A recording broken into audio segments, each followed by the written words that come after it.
यांच्या मालमत्ता हडप केल्या तर आपल्याला कोणी विचारणार आहे?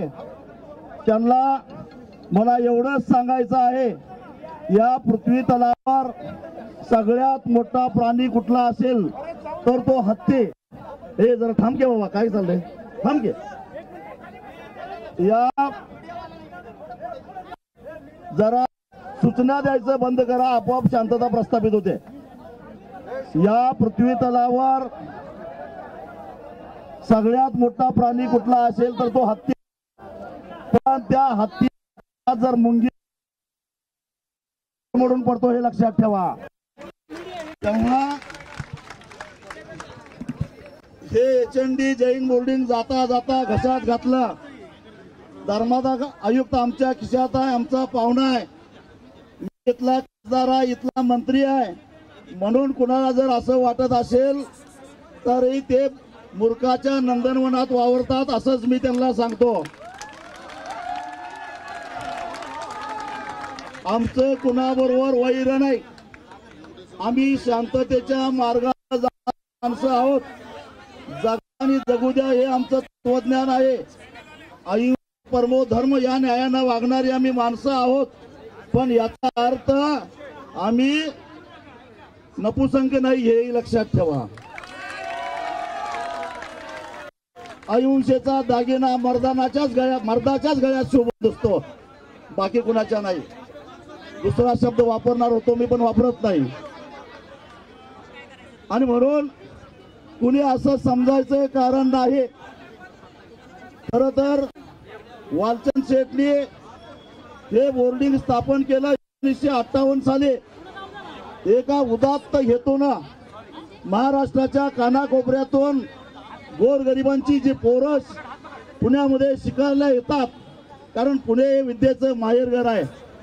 आणि म्हणून या ठिकाणी त्यांची गैरसोय होऊ नये, त्यांना राहण्याची चांगल्या पद्धतीनं जेवणाची सोय व्हावी म्हणून वालचंद शेटनी या बोर्डिंगची स्थापना केली. ही जागा विकत घेतली आणि त्याचा एक धर्मादाय ट्रस्ट स्थापन केला. असा हक्कानं आजचे ट्रस्टी त्याच्यामध्ये आले असतील, मला त्याची हरकत नाही. या मोर्चेला आलेल्या एकाही व्यक्तीचं असं म्हणणं नाही की त्या ट्रस्ट मध्ये आम्हाला सभासद आहे का. आम्ही कुणीही ट्रस्टी होणार नाही, आम्ही कुणी सभासद होणार नाही. पण ही समाजाच्या मालकीची, समाजाला दान दिलेली जागा तुम्ही जर का विकायला लागला तर तुम्हाला काढल्याशिवाय सोडणार नाही. तुम्हाला आम्ही काढल्याशिवाय सोडणार. आणि मला एक शंका आहे, कारण हे बिल्डर लोक काय काय करतात मला माहिती आहे. कदाचित या ट्रस्टीच्या कानाला बंदूक लावली असेल, कदाचित त्यांच्या भानगडी बाहेर काढतो, तुमच्या पाठीमागे ईडी लावतो, तुमच्या पाठीमागे इन्कम टॅक्स लावतो, अशी भीती घालून कदाचित हा व्यवहार केला असण्याची शक्यता नाकारता येत नाही. त्या ट्रस्टीना मी सांगतो, झालं गेलं विसरून जा. पर्युषण पर्व नुकतंच झालेलं आहे. याचनेला आपल्या धर्मामध्ये प्रचंड महत्व आहे. आम्ही क्षमा करायला तयार आहोत, फक्त व्यवहार कॅन्सल करा एवढीच आमची तुम्हाला हात जोडून विनंती. व्यवहार कॅन्सल करा, तो हयात ट्रस्टी राहा. या बोर्डिंगच्या विकासासाठी, मंदिरासाठी तुमच्याकडे काय प्लॅन असेल तर तो प्लॅन मांडा, आम्ही तुम्हाला पैसे गोळा करून देतो. पण बिल्डराच्या घशामध्ये ही जागा घालू नका एवढंच आमचं म्हणणं आहे. बरोबर आहे ना. आणि म्हणून या आंदोलनामध्ये या विद्यार्थ्यांच्या बरोबर मी पहिल्यापासून आहे. साधारणपणे 2 महिन्यापूर्वी माझ्याकडे विद्यार्थी आले आणि ते ज्यावेळी अशा प्रकारचं हे आंदोलन करत होते त्यावेळी त्यांना काही लोकांनी भीती घातली, तंबी दिली. आणि बिल्डर लोक कसं भीती घालतात तुम्हाला माहित आहे, कसं गायब करतात तुम्हाला माहिती आहे. आणि मग त्यावेळी मला यातमध्ये उतरावं लागलं, कारण मी शेतकरी चळवळीतला माणूस असल्या भानगडीत कधी पडत नाही.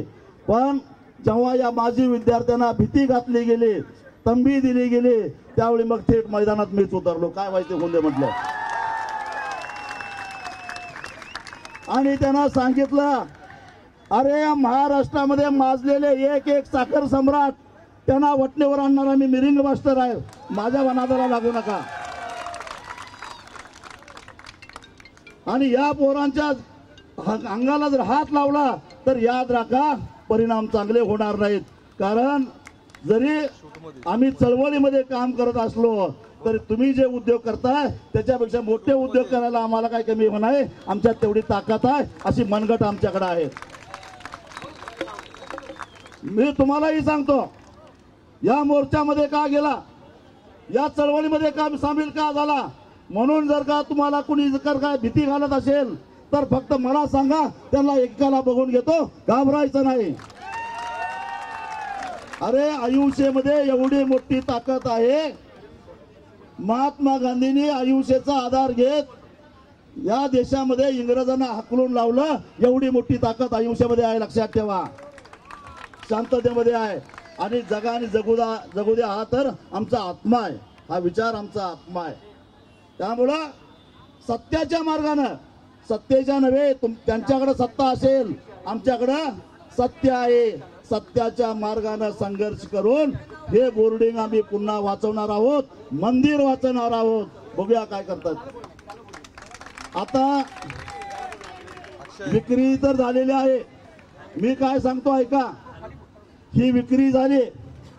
मुख्यमंत्री म्हणतात माझा काय संबंध आहे, पण या विक्रीला परवानगी देणारे धर्मादाय आयुक्त, काय नाव त्यांचं, अमुक कलोटी, हे त्यांचे एकदम जवळचे नातेवाईक आहेत. त्याला योगायोग म्हणायचं का? या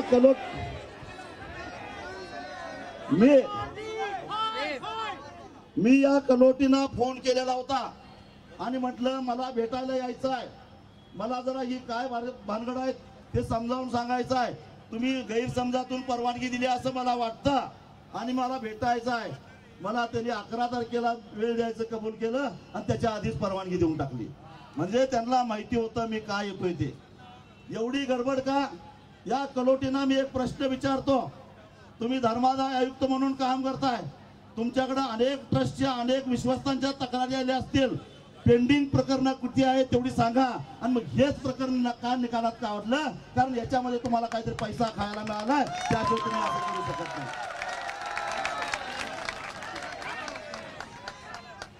केवळ कलोटी नाही, मी या गोखले डेव्हलपर मध्ये या पुण्याचे खासदार मुरली अण्णा मोहोळ यांची भागीदारी आहे. हे त्यांनीच निवडणुकीच्या विवरणपत्रामध्ये दिलेलं आहे. आता जरी ते म्हणत असतील मी त्यात नाही मला माहित आहे, परंतु तुम्हीच आहात, तुमचे नातेवाईक आहेत. केवळ त्या व्यवसायामध्ये भागीदारी असल्यामुळे मंत्री होता येत नाही, म्हणून तांत्रिक दृष्ट्या बाजूला झालाय हेही मला माहिती आहे. पण याच्या पाठीमागचे बोलविती झाले मुरली अण्णाच आहेत. मुरली अण्णा तुम्ही पैलवान आहात, मी कोल्हापूरचाच आहे.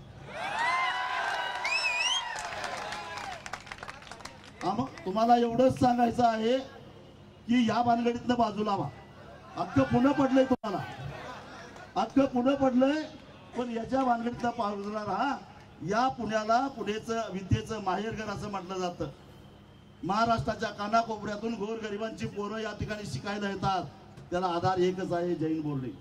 आणि इथं ते राहतात, अल्पदरामध्ये खातात आणि शिक्षण घेतात. आतापर्यंत 15,000 विद्यार्थ्यांनी इथं शिक्षण घेऊन स्वतःच्या पायावर उभा राहिलेले आहेत. अरे जे काम या पुण्यामध्ये महर्षी विठ्ठल कर्वेंनी केलं, विठ्ठलरामजी शिंदेनी केलं, आगरकरांनी केलं, गोखलेंनी केलं, टिळकांनी केलं, महात्मा फुलेंनी केलं, कर्मवीर भाऊराव पाटलांनी केलं, तीच परंपरा वालचंद शेटने या पुण्यामध्ये चालू केलेली होती.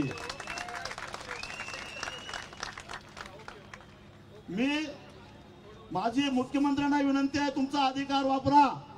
मुख्यमंत्र्यांनी जर अधिकार वापरला तर काय होतंय हे मला माहिती आहे.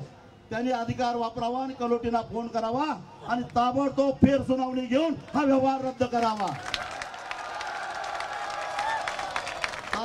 आणि हे मुख्यमंत्र्यांना शक्य आहे त्यांनी ते करावा. आणि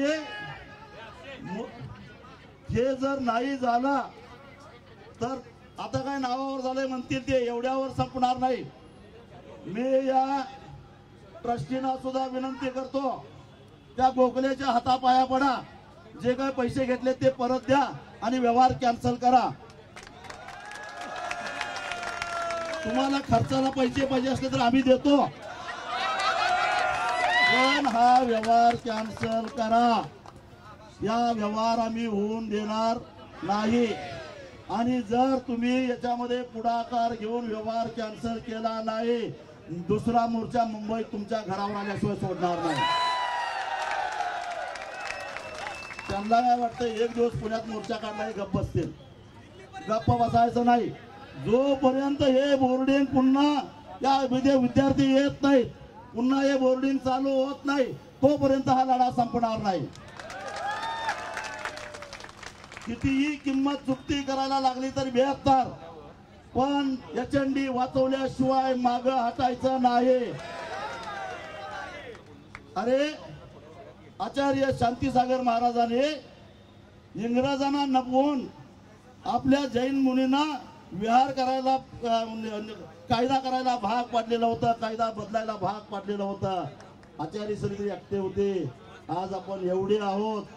आणि म्हणून हा संघर्ष तेव्हाच संपेल, एचएनडी बोर्डिंग पुन्हा चालू होईल आणि त्या ठिकाणी विद्यार्थी बागडायला लागतील आणि श्रावक ताट मानेनं त्या ठिकाणी मंदिरामध्ये दर्शनाला जातील. त्याच दिवशी हा संघर्ष संपेल. आणि म्हणून तोपर्यंत हा संघर्ष सोडायचा नाही. हे मी शेवटचं एकच सांगतो, जो याच्यामध्ये आडवा येईल, सखी असो किंवा कुणी असो, त्याला तुडवल्याशिवाय सोडायचं नाही. हा निर्धार आपला असला पाहिजे. मी काय म्हटलं, सखी असो किंवा कुणी असो, जो कुणी याच्यामध्ये आडवा येईल त्याला तुडवल्याशिवाय सोडायचं नाही. मगाशी मी मुंगीचं उदाहरण दिला. मुंगी कानात गेली तर हत्ती सुद्धा अस्वस्थ होतो आणि ती ताकद निश्चितच आमच्यामध्ये आहे. आणि म्हणून हा संघर्ष असाच नेऊया. ऊन फार आहे त्यामुळे मी जास्त बोलत नाही, पण एवढंच सांगतो ही ये तो सिर्फ आगे देखो, आगे घोर लड़ाई है और अहिंसा के साथ आगे की लड़ाई रहेगी और जीतेंगे हम. एबीपी माझा, उघडा डोळे बघा नीट.